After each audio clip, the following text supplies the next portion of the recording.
Hello, I'm Rebecca of the Garden Gate Flower Company. And I'm Grace of Grace Alexander Flowers. And we've come together to create Stuart and Alexander, Gather at the Garden Gate. A podcast taking you behind the scenes of two gardens, what we've been up to, inside, outside, and out and about. Well, welcome to episode 2 of Stuart and Alexander.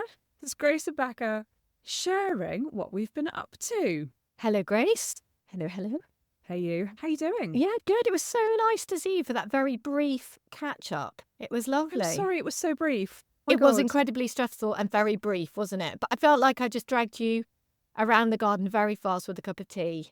You were in and then out. I was in and then out. In the most hilariously Cornish way, we were really constrained by tide time. Yeah. Because I had not dropped my husband in the river. My husband had climbed with his wetsuit into the river, and I drove up from our campsite to your house in Lostwithiel, and then had to be at a certain point to fish him out of the river at a certain time too. I never actually checked. Were you terribly late? I never checked, actually. Sorry. Yes, I was very late. Because, of course, he was swimming. He didn't have a mobile phone on him, so I had his phone and my phone. And he was sat outside the pub in Gallant, and apparently people were starting to say things like, do you want to borrow a phone and get in touch with her? Oh. Like, no, she'll turn up. So anyway, I did turn up, I think next time we need but to get him can we get him like an Apple AirTag, a waterproof version of that, so that you could put it inside his wetsuit? I'm sure there is something like that, a GPS tracker we could use. I'm sure there is. I think what I need to do is actually just put him in the river in a different place, and so he takes a bit longer so we can have a bit more of a chat. That was the difficult bit. Oh, your poor hubby. We love sex. And we did have a weird little week off, didn't we? We recorded the first one, and I have to say this episode 2, there has been a little bit of delay, but we have, for anybody that is listening to this, now actually scheduled our recordings weekly to an exact time and an exact day, which is very organised of two gardeners, I think. Well, yeah, especially this time of year. Yes. Especially this time of year when it's all a bit mad. But I don't know, that felt like a step. It felt like we'd committed to each other in a weird sort of way, and committed to this as a wonderful creative project that we both have. We're in it. We're doing it, guys. We're in it. There's been so much positive feedback. We're like, okay, let's do this.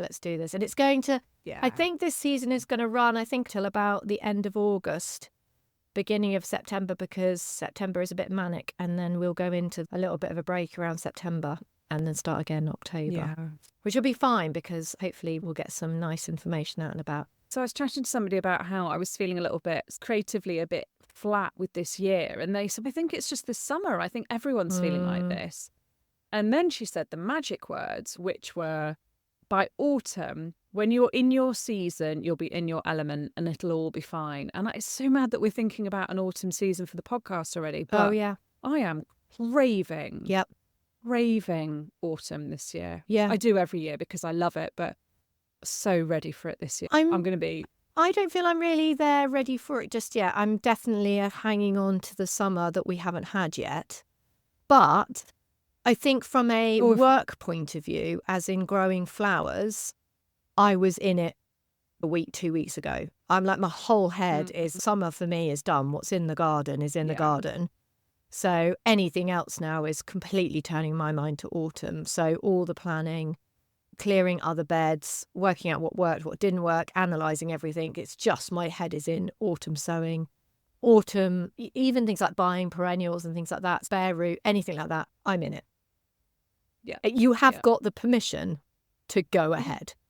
It's just more that I feel like if I had a Wellingtons on and a tweed jacket, then I could live again. Yeah. If you know what I mean? Like I could just be happy again. I want to light the fire. I want to make some sloe gin. I want to have bed socks on in bed. I'm ready. Can I just say, I don't feel really like I have moved away from that massively. Literally I think it was about 2 days ago, I actually was in the sitting room thinking, I feel cold. Is it wrong to light the fire in July? And I have had hot water bottles. I've had hot water bottles on the sofa in an evening. I think it's a bit manic, but I go on holiday in about 2 weeks' time, and I cannot wait. So I feel that I can't even commit to anything other than summer until we've had that.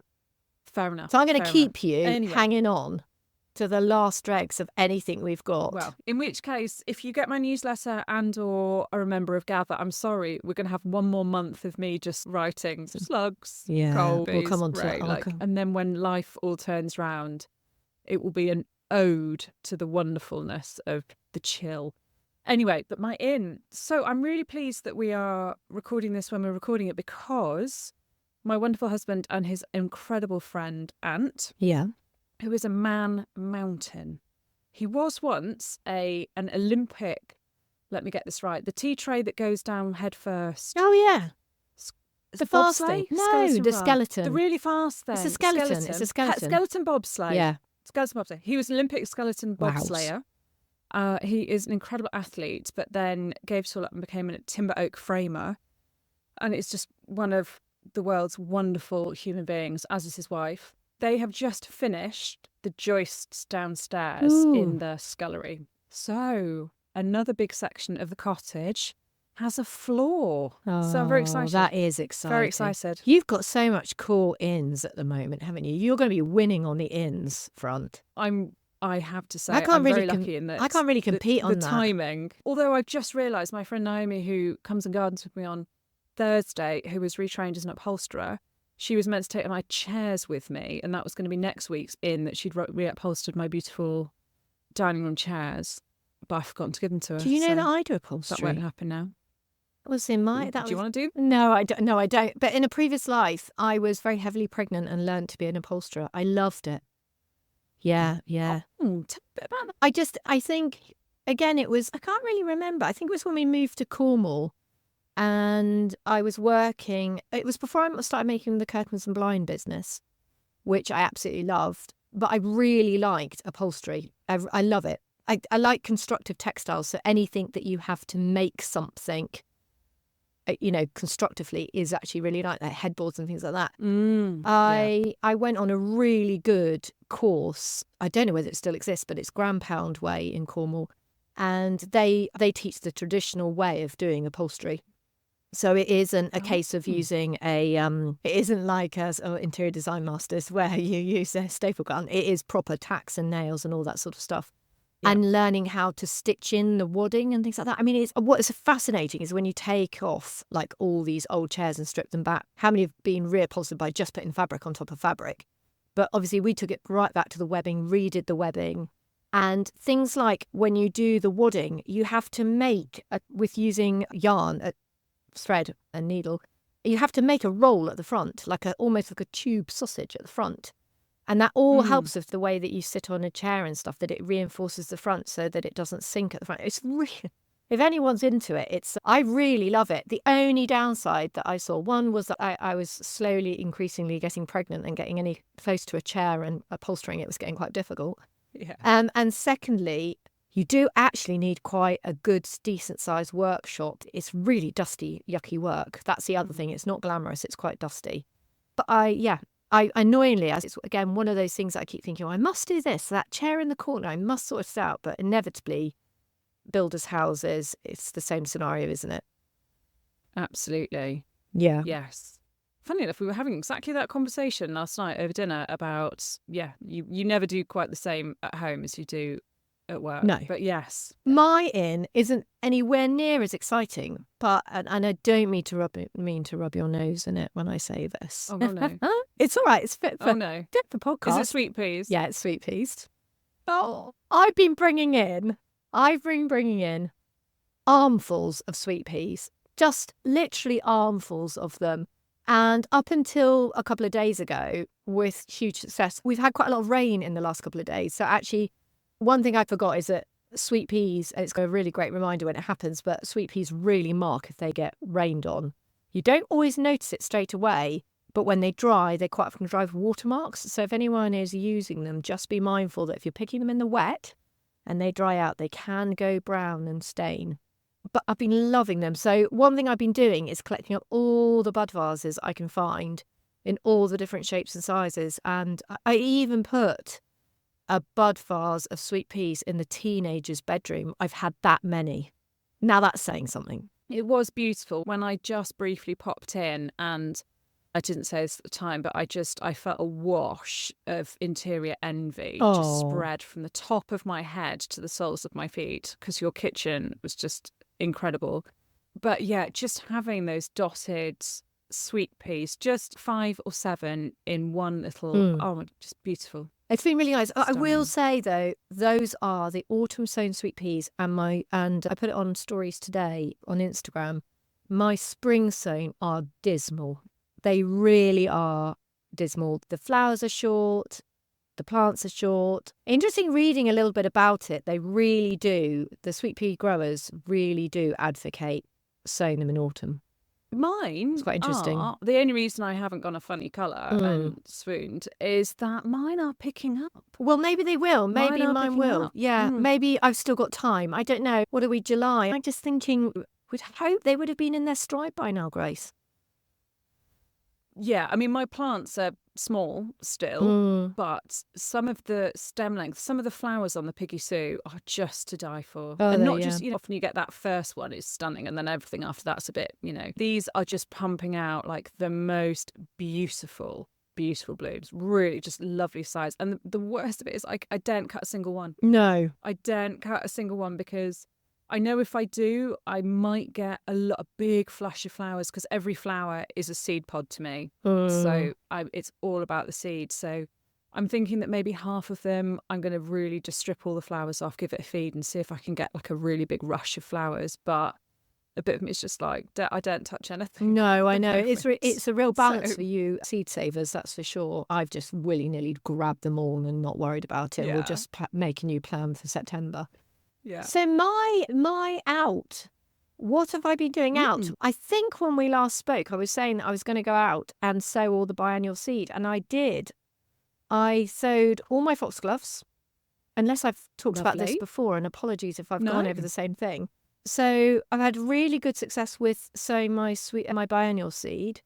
I mean, it is the real balance at the moment, isn't it, between having it germinated, really small seedlings, pricking them out, and then keeping them from literally being blanched by the sun at this time of year. I always find biennial sowing quite tricky because I'm very busy. It's a busy time of year for me with the weddings. It's a busy time keeping the garden. And then you've got these flipping things that just need literally mummying, Can I ask a quick question? What compost do you prick out into? I just pick up into a multi-purpose, as much peat-free as I can possibly find compost. Yeah. Which, to So be honest with you, I think half of that is the problem. I think probably a bit of topsoil in them would even be quite good. Something just to keep. It's the water retention. This is the huge problem, I think, with our compost now, is that it doesn't hold any water at all. It's like dust. I am really struggling with. I feel like I've sourced some really good seed compost. So my germination rate are amazing. But as you know, foxgloves, the seed is like dust, and then you get these tiny seedlings, and It's hard work. I'm losing so many in that pricking out. Yes. Because I'm putting them into compost, and I swear I won't name them, but the compost that I bought was too hot. Like it felt like it wasn't ready. Yeah. And it had been made and it scalded them. Yeah. I've lost loads. Yeah. I, funny enough, left my compost. I decanted it into a trug, and I had it in the greenhouse, and then I noticed it and thought, yeah, it's going like powder.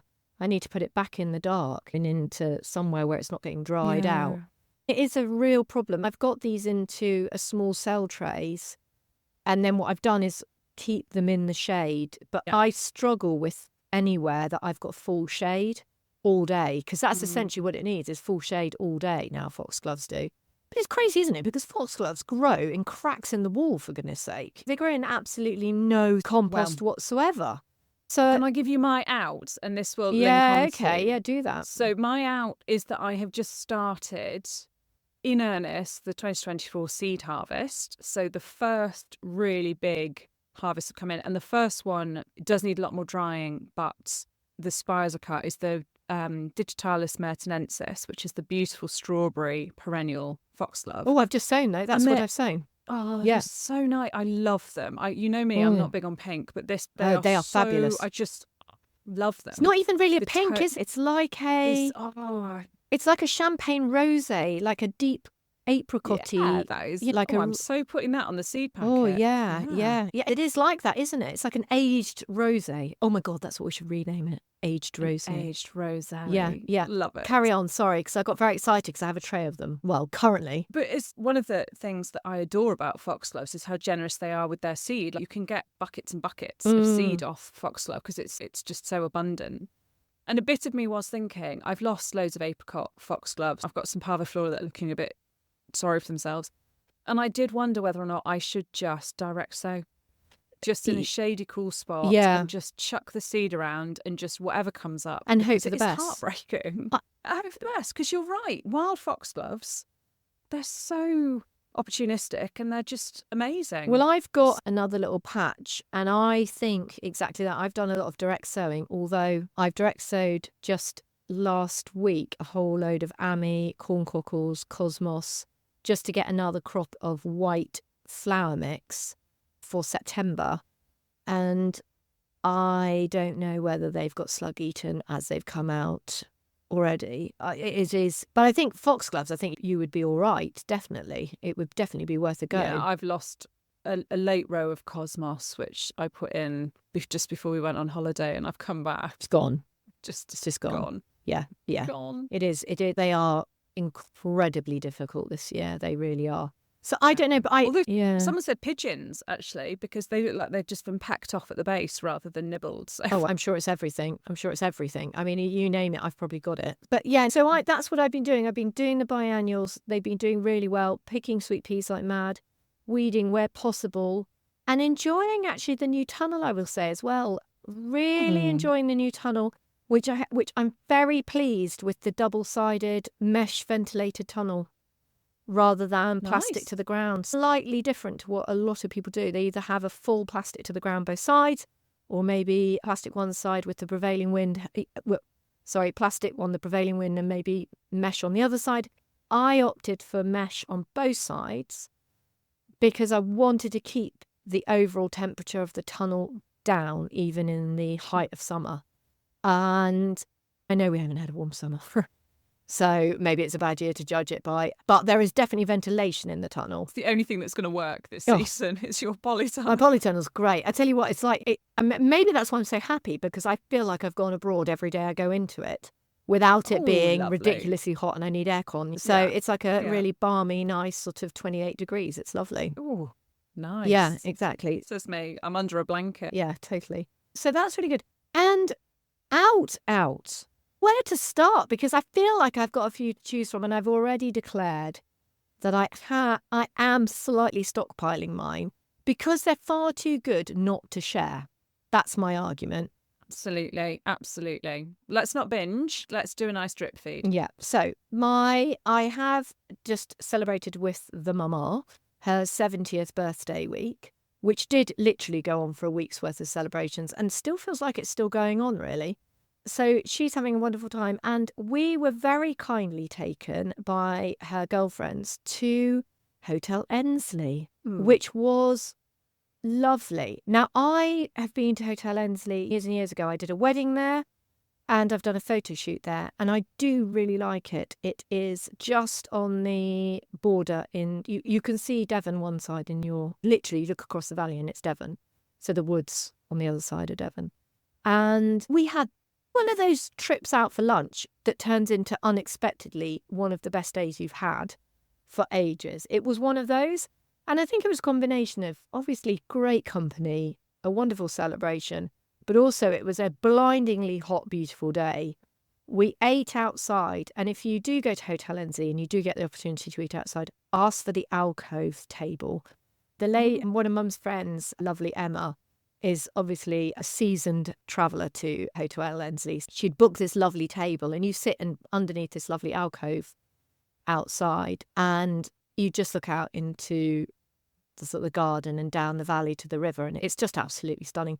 And it wasn't that busy. Afternoon tea was busy, because what we actually did was we had lunch, followed by a great big walk around the garden. So we went up into the woods, down the valley, along the river, and up through the walled garden and the rose walkway.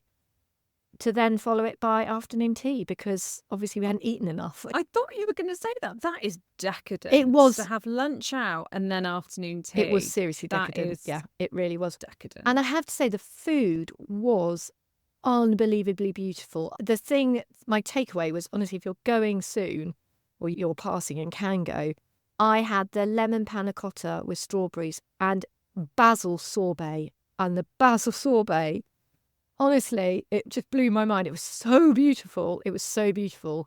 So all in all, it was a really glorious day. But we did this lovely walk, like I said, and there were all these beautiful coral primulas down in the woods, which were just stunning. Really lovely little sort of hidden vistas and follies and walkways, which I've never, when I've been to Hotel Ensley, because I've obviously been working, I've never had the opportunity to do it. And actually going along the river was really beautiful, walking along the river. It was absolutely stunning. So highly recommend. That's Olga Paletsi's Hotel Ensley. Obviously, the sister to that is the Tresanton down on the Roseland. Remind me where Hotel Ensley is. So it's... is it hard to say Tavistock? Am I saying Tavistock? Oh, okay. Am I saying that?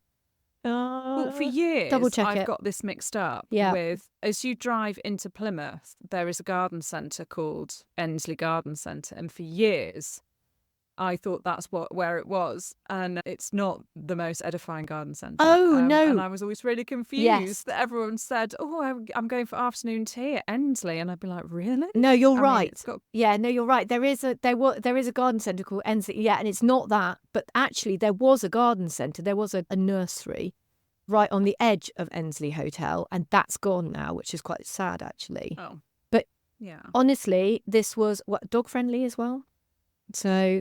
And you would look great there with your setters trudging around the lawn. Beautiful. Yeah, you'd really like it. they'd love it. They would love a basil sorbet. They'd adore it. Yeah. But also the rooms, Grace, the sort of the panelling, the interiors, the wallpaper, and we actually in the foyer, in the sort of the entranceway foyer, I don't know, hallway, they had these really old maps of Cornwall and Devon. Really old. Beautiful. And I could see, I found our old farm, Tresere, on it. And I have to remember, they spelt the Z with an S, I think, or something else. I can't remember. But back then they didn't use a Z. So it was really interesting. Or it might have been, I don't know, I have to go back and have a look at my pictures. But it was fabulous. It was a really lovely out. Oh. And I wore my Chelsea dress. Did you? Yep. Ooh. Got another outing. Yeah, cost per wear. Yeah. Love it. Yeah. Yeah. Huge happy birthday to your mother. Oh, wonderful. Yeah, she had a nice time. Happy 70th. Happy 70th. Yeah, she's loving it. She's loving it. I'm just reminding it does end and then 71 is just boring. Please, Mum. I'm absolutely exhausted, actually. So who thought you could have that many lunches? A proper social world. Yeah, no, it has been really nice, really nice. So I can highly recommend it. Lunch, if you're passing through, coming to Cornwall, whatever, or want to go for a really peaceful lunch, it comes highly recommended by Becca.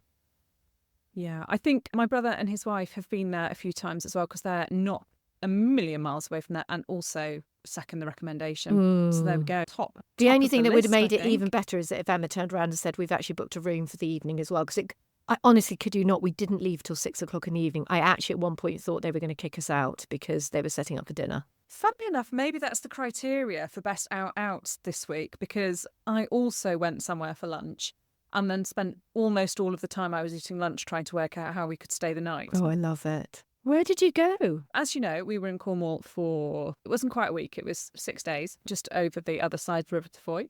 So we did have a lovely week. If you're in Gather, there's a lovely blog post up about all the things we got up to. But we did, given that we were camping, and we were camping with 3 dogs, I was obsessively checking the weather, but we knew, even before we'd set off from home, that there was going to be a big storm coming in on Friday. Oh, So gosh, we you were got still up super there early that on day. Friday morning. Yeah. We, in the drizzle and mizzle, we managed to pack. We have a big bell tent and it comes with a lot of stuff. We managed to pack everything up in the drizzle, packed everyone into the back of the Land Rover and we drove to Totnes. And so we had lunch at the Bull in Totnes. I've still got to go to this. You've been a couple of times, haven't you? What is wrong with you? I don't know. Honestly. Yeah, I know. Because Totnes is lovely as well. It's a really lovely town. I really like Can you it. train? a you train line. can. It's not. I get so cross at how expensive train tickets are in comparison I to know. two of you actually driving. It's I just, know. yeah, anyway. I know. But yeah, I have a girlfriend that we always do a meet-up. So this is going on my list, definitely. Tell me about the ball. Yes. What did you eat? So, well, we were really. By the time we got there, it was hammering with rain. We just left the dogs in the truck, parked the truck right outside, which we were very lucky to be able to do, dashed it in the pouring rain and just sat in this most beautiful pub. I mean, Totnes is mad. It is a bit mad. Everyone in Totnes is completely barking.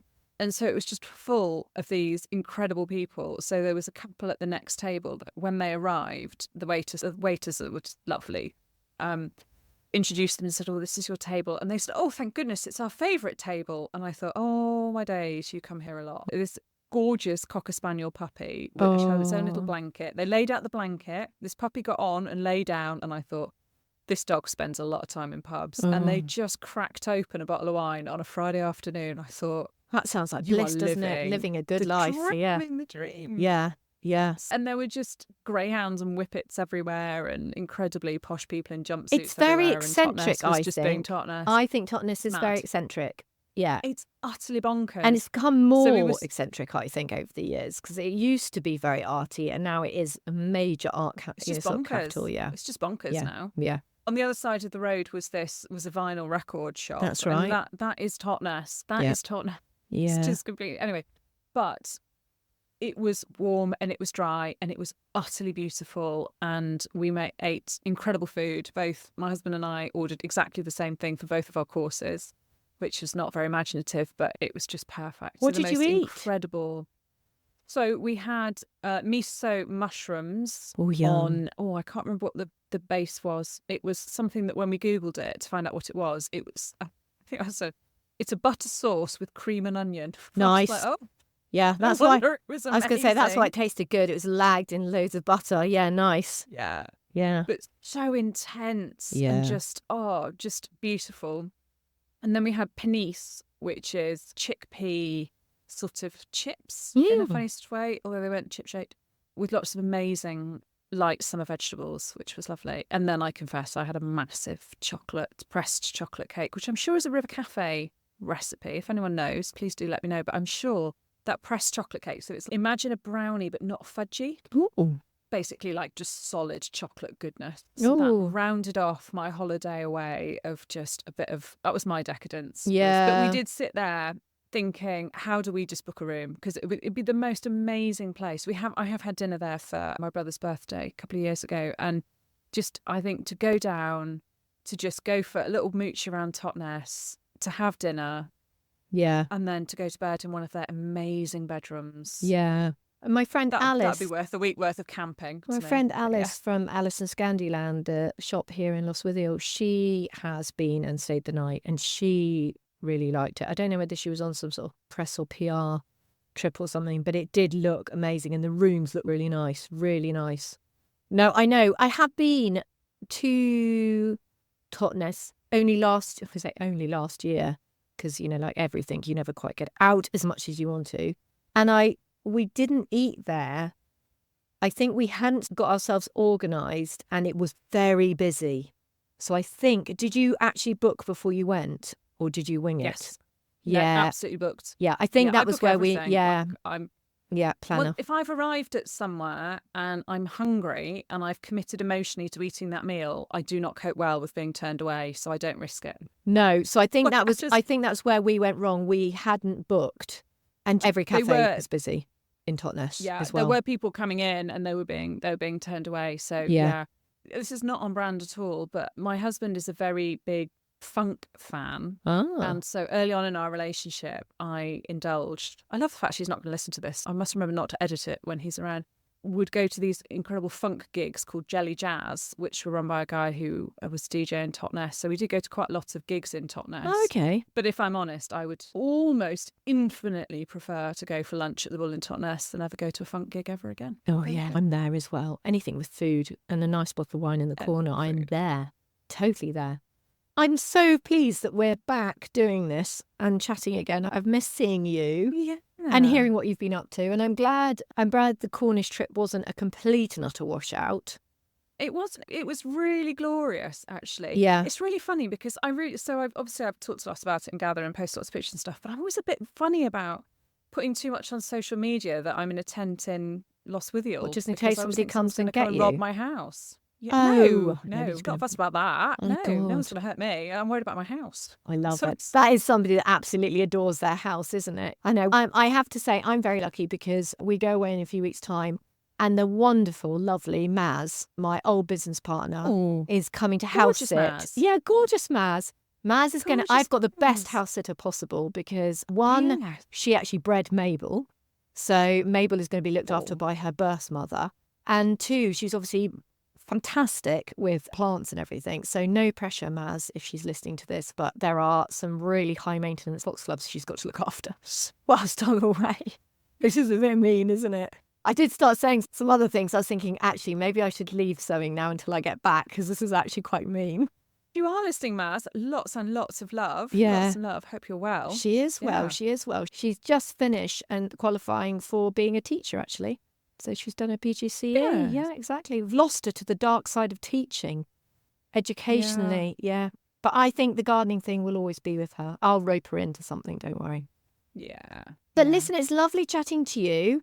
I look forward to speaking to you next week. I might even talk about my summer reading. As you know, I'm not a big reader, but I've got a couple of really good authors that I like to read. I've got a couple of books already ordered for taking away on holiday. Yeah. Cool. I took Nigel Slater on holiday with me, and that was literally it. Admittedly, the heaviest book as I was carrying I love it to you the actually cafe. say book rather than you actually took Nigel Slater with you. Yeah, exactly. Come on, Nige, we're off to Cornwall. Love it. Gosh, that would I honestly don't know how that would go. No, I'm not sure. Not sure Nigel would agree with it anyway. Don't worry. I'm not sure. No. I'm not sure you're his type.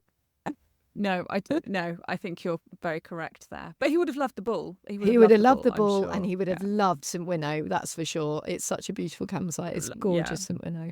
Oh, well, listen. Not putting some Winnow in the show notes because it's our campsite. Yeah, I was going to say, you don't. No one else to discover it. Yeah, you don't want anyone. Very carefully. Yeah. Not geotagging it. No. The most beautiful.